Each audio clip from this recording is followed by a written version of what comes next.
Right, I wanted to ask yourself a question. Are you serious about your golf game? Maybe you are, maybe you're not. But ask yourself another question. Do you want to be the best golfer you can be?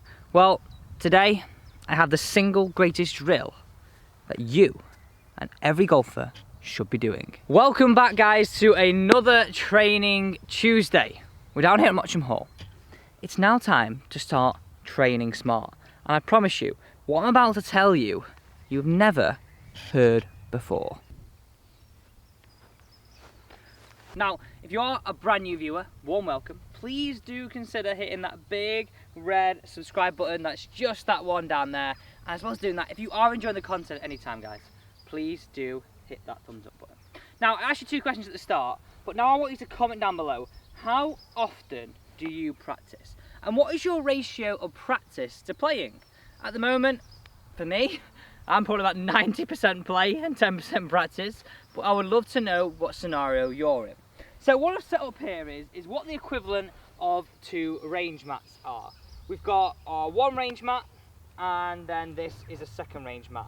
And what I want you to realise is, now, I'm going to explain this over two range mats, but if you haven't got two range mats, I will talk you through exactly how you can do this. Because realistically, especially with social distancing measures at the minute, we're going to be on one range mat. Okay, so this range mat with 3 golf balls on right now is going to be our technical mat. The second golf mat is going to be our playing mat, where we're going to be more instinctive towards the shot, we're going to be working on ball flight, and we're going to be working on outcome. This is where we're not going to give a cat in hell about what the ball is going to do.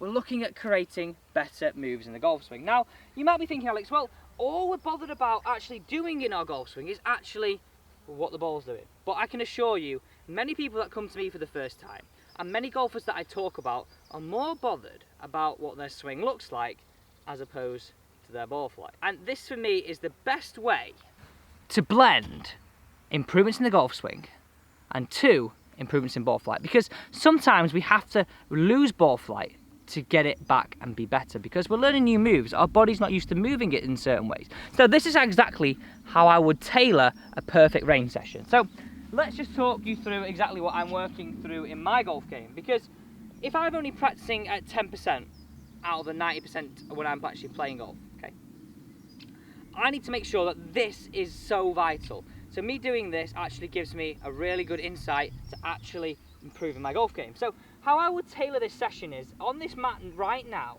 I'll be working through fields, and I try and get where I've got a mirror behind me or a mirror in front of me. Now sometimes this is not possible at a driving range, or even do this at home if we can, or even take some videos. This is where I would do that. To the top, feeling some moves, swinging it through. So right now, at the moment in my golf game, I'm working on shallowing the club but strengthening the face. So I'm going to create a few moves now. Shallow the club, strengthen the face. Okay. Work that feel through.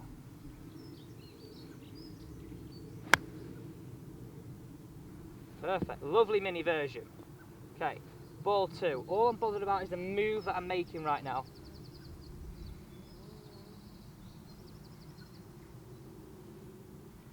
All I'm bothered about is the move. Right. So I've got a feeling for that move. I'm going to hit these 3 away because it's so important that we do it in this ratio. Okay.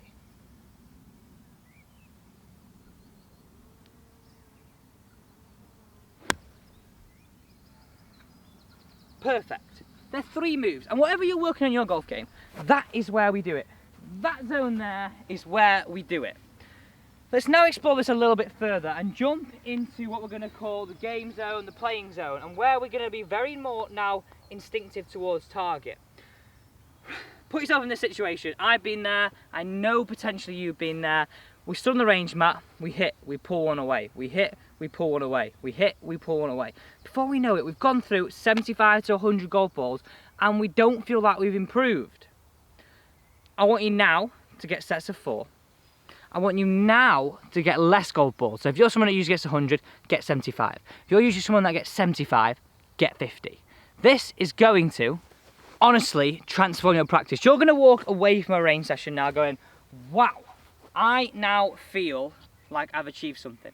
So this is the final area of the session. I want you now to go through a full pre-shot routine. Full pre-shot routine. Working through feels, working through motions, picking a target, and being now bothered about ball flight. So I'm going to pick the far tree. I'm going to stand behind it. What shot do I see? I see a fade to that tree. Okay.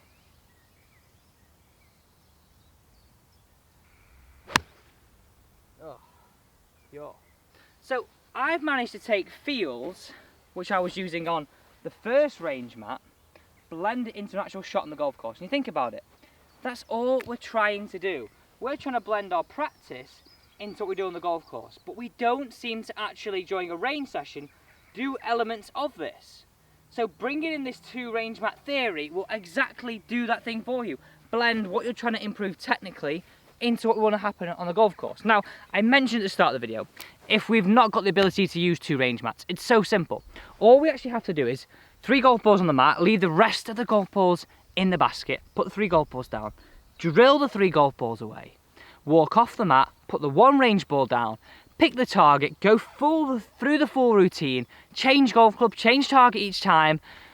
Guys, and I promise you, I get all my students to do this. And I can assure you, every time they do this, that we feel like they've had a good workout in terms of actually improving their golf game. And any time that we feel like we've actually improved our golf game on the driving range, surely that gives us confidence to take it to the golf course. Guys, it is a no-brainer. So before you go, guys, it's that time on the channel where we look through some of the questions that you guys have asked me on the comments area. Remember, if you've got any questions about your golf game, please do just file them down below, and I will pick out some of them. I will reply to all of them actually on YouTube, but we will pick out some of them to speak about on each video.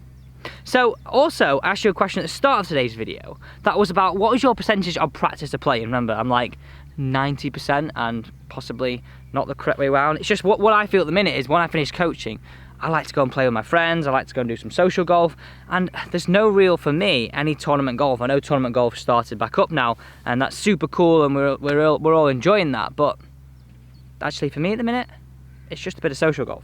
So I want to pick out this comment, and this comes from Short Game Moves Every Golfer Needs to Know, which is on Short Game Saturday. So if you're struggling with short game, guys, stick around all the way through the week to watch this. So Jim Beckett put, on my way to the golf course to go and use these tips.